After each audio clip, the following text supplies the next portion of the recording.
The paint is bleeding purple and gold, and not in a good way. 25th in defensive rating. Let that sink in for a moment.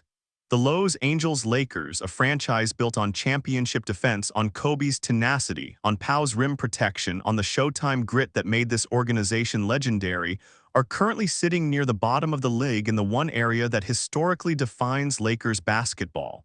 J.J. Redick knew it when he took this job. Rob Pelinka knows it every time he watches another opponent drive to the basket virtually uncontested. And you know it every single time you watch a game and see our interior defense get carved up like it's a layup line at practice. Welcome to Lakers News Fan Report, your home for the latest breaking news, insider updates, and deep dive analysis on our beloved Lakers. This is where you get the real story, the strategic breakdowns, and the perspective of a true Lakers fan who lives and breathes purple and gold. Today, I'm bringing you something that could genuinely change the trajectory of our season, and trust me, you're going to want to hear every word of this. Less than 2 weeks remain before the trade deadline, and the clock is ticking louder than ever. We've all seen the names floating around: 3-and-D wings, perimeter defenders, versatile forwards who can switch and shoot. Jonathan Kuminga has been linked to us repeatedly. Andrew Wiggins' name keeps popping up. Keon Ellis from Sacramento is generating interest from multiple teams, including the Warriors and Knicks, which tells you exactly how competitive that market has become. DeAndre Hunter, Peyton Watson, the list seems endless. These are all quality players who could theoretically help this team, but here's the reality that nobody wants to talk about. Most of these guys are either completely unavailable or come with price tags that would require us to gut our assets in ways that don't make long-term sense. The Warriors aren't exactly eager to send Kuminga to a Western Conference rival, especially one in the same state. That would require packaging Hachimura plus multiple other pieces, and even then, Golden State might just say no on principle. Wiggins would be expensive, and with how well Watson has been playing for Denver during their injury crisis, the Nuggets would be crazy to move him right now. So here's where we need to get real about this situation. The Lakers have been searching for perimeter defense, and that makes sense on paper. We need someone who can guard wings, someone who can switch onto guards, someone who can hit open threes when LeBron James or Anthony Davis kicks it out.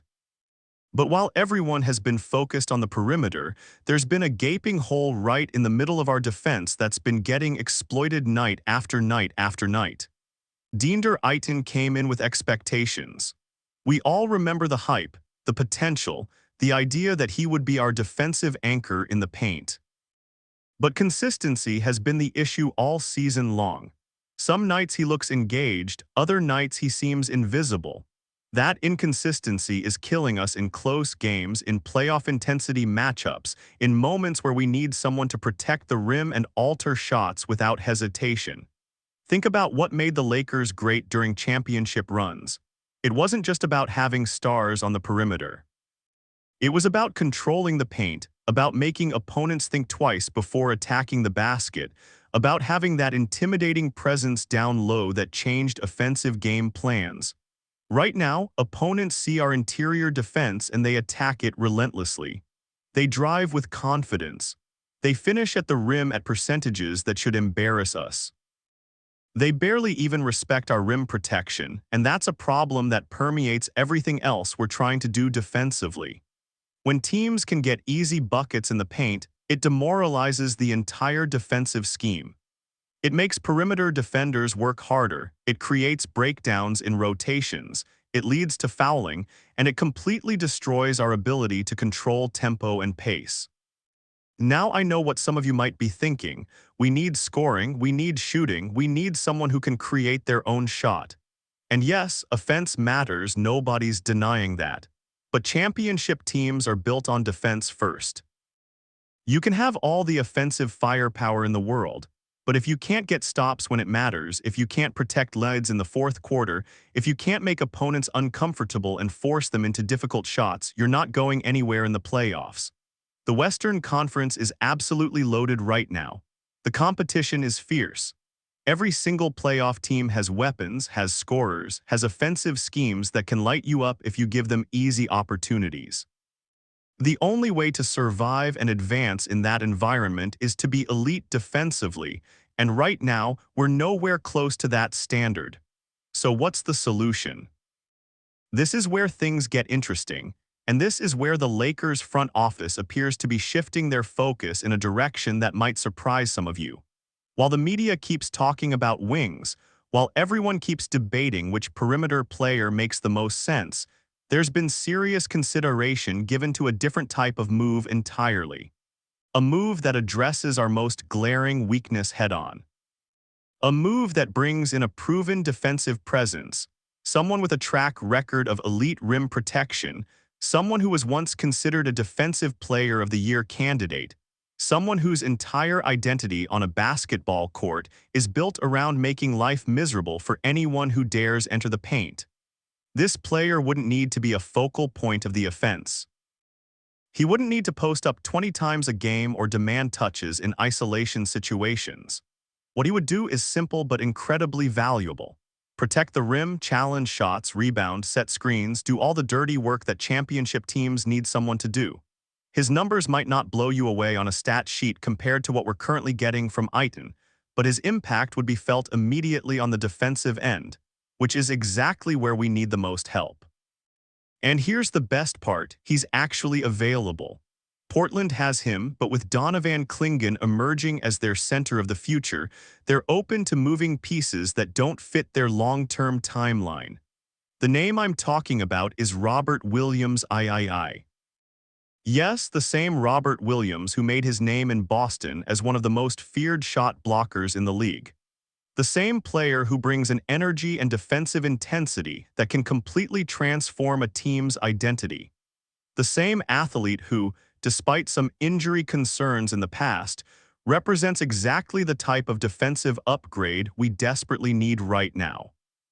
And the framework of the potential deal makes a lot of sense for both sides.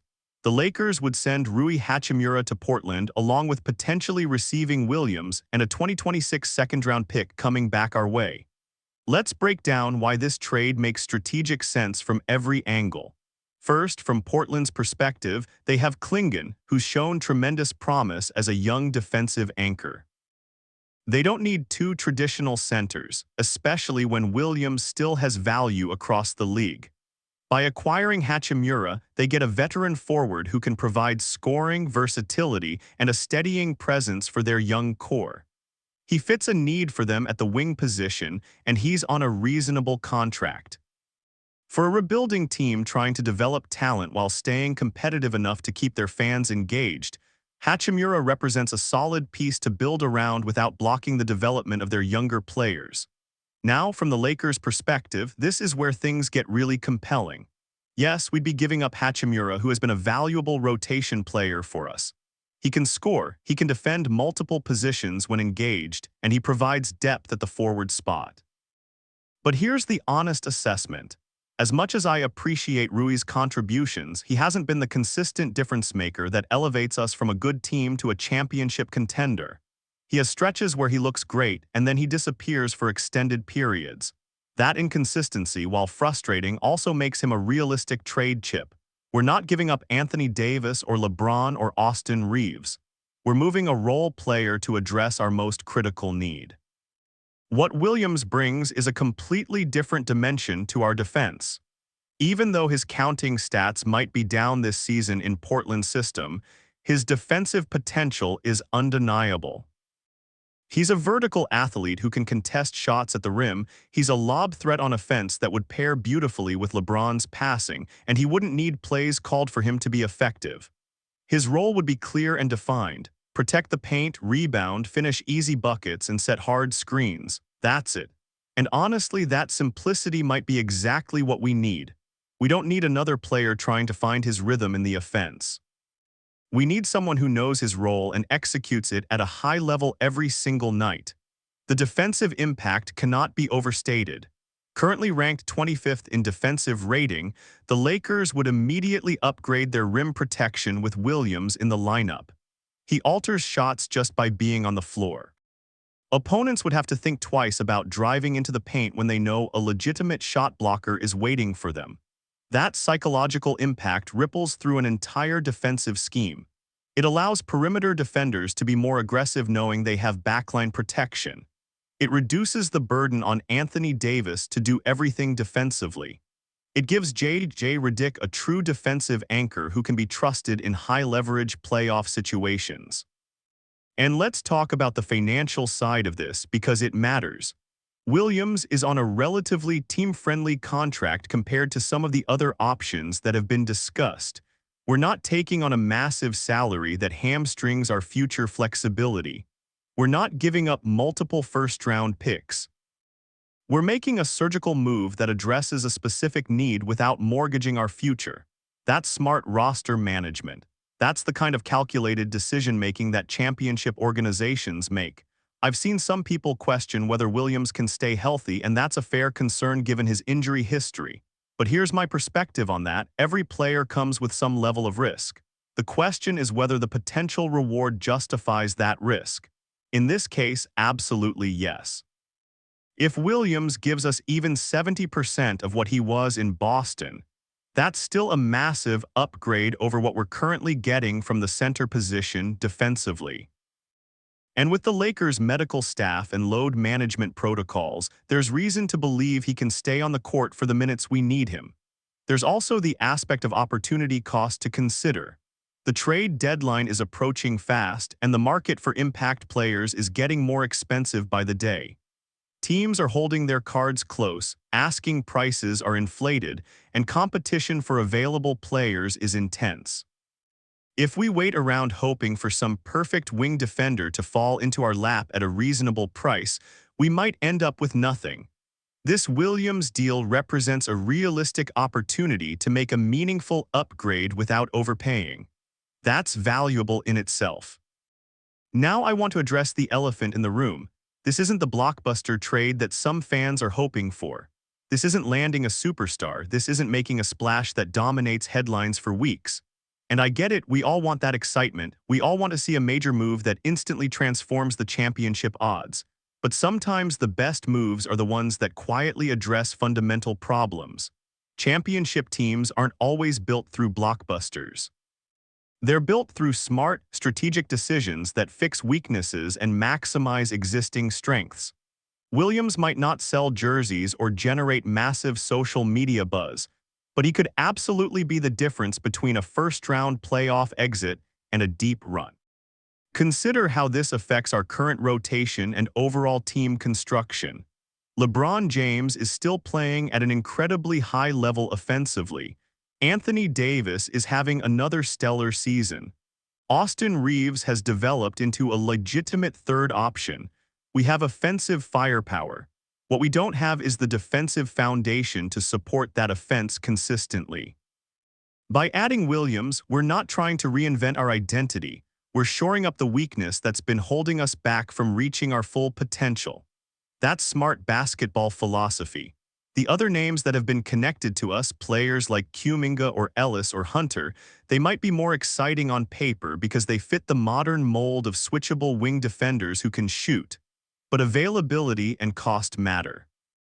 Williams is actually gettable. The framework of the trade makes sense for both teams. Portland is motivated to move him because of their timeline with Klingon. We're motivated to acquire him because he solves our most pressing need. That mutual motivation is what gets deals done, especially at the deadline when time is running out. I also want to highlight what this move would signal about our championship intentions. By prioritizing defense, by going after a player whose entire value is on the less glamorous end of the floor, the Lakers would be sending a clear message. We're serious about competing for a title, and we're willing to make the tough decisions to get there. That matters for team culture, for how the current roster perceives the organization's commitment, and for how seriously opponents will take us in playoff matchups. Looking at the broader context of where we are as a franchise right now, this is potentially LeBron's last season or close to it. We're in win-now mode whether we want to admit it or not. Every decision has to be evaluated through that lens. Can this move help us win a championship this year or next? With Williams, the answer is genuinely yes. He provides exactly what we need to become a legitimate defensive team, and combined with our offensive talent, that creates a formula that can win in the playoffs. Here's my honest take as a Lakers fan who has watched every game this season, who has felt the frustration of watching opponents score easy buckets in the paint, who has seen our defensive rating sink lower and lower. We need this type of move.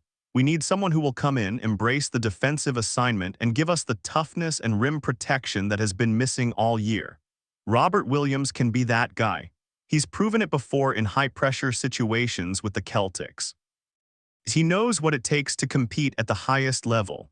And in a Lakers uniform with championship expectations and the purple and gold pride, I genuinely believe he would thrive in a defined role. So now I want to hear from you. Do you think this potential trade for Robert Williams makes sense for the Lakers? Would you be willing to part with Hachimura to get a defensive anchor at the center position? Or do you think we should keep looking for a wing defender instead? Drop your thoughts in the comments below because I read every single one and I want to know where you stand on this. Are you Team Williams, or do you have a different move you'd rather see happen before the deadline? Let's have that conversation right here in the comments. If you found this breakdown valuable, make sure you smash that like button. Subscribe to Lakers News Fan Report if you haven't already, because this is where you get the insider perspective, the strategic analysis, and the unfiltered takes on everything Lakers. We're less than 2 weeks from the deadline, and things are going to move fast. You don't want to miss a single update. Hit that notification bell so you're first to know when I drop new videos covering every development, every trade scenario, every piece of news that impacts our championship aspirations. The Lakers are buyers at this deadline, and we're going to cover every single move they make or should make. Stay locked in right here at Lakers News Fan Report for all your Lakers coverage.